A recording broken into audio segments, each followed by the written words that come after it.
রমজান উপলক্ষে ঐতিহ্যবাহী ইফতারের বাহারি পসরা সাজিয়ে বসেছেন বরিশালের ব্যবসায়ীরা। দুপুর থেকেই ভিড় জমে ওঠে নগরীর নামকরা রেস্টুরেন্ট থেকে শুরু করে ফুটপাতের দোকানে। গত কয়েক বছরের মতোই এবারও বরিশালে ইফতারের অন্যতম আকর্ষণ জামাই জিলাপি। টপার ননস্টিক কুকওয়্যারে 5 স্তরের ইউরোপিয়ান স্ট্যান্ডার্ড কোটিং থাকায় খাবার লেগে যায় না। ফুলাকৃতির এই জিলাপির নাম জামাই জিলাপি। এক একটি জিলাপির ওজন 600 থেকে 800 গ্রাম, দাম 80 থেকে 90 টাকা। গত কয়েক বছর ধরে বরিশালের ইফতার বাজারে অন্যতম আকর্ষণ এই জিলাপি।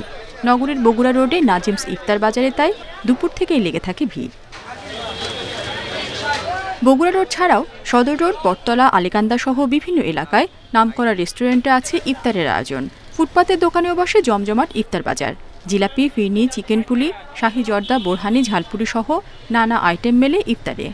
সারাদিন ক্লান্তির পর একটু ভালো মানের ইফতারি নিয়ে বসলে খাওয়ার জন্য খুবই আগ্রহ। আমাকে ইফতারি বার অনেক আইটেম ইফতারি আছে, তার মধ্যে স্পেশাল গ্রিল চাপ, তারপর শিক আছে, হালিম, তারপর আপনার চাইনিজ আইটেম আছে কিছু।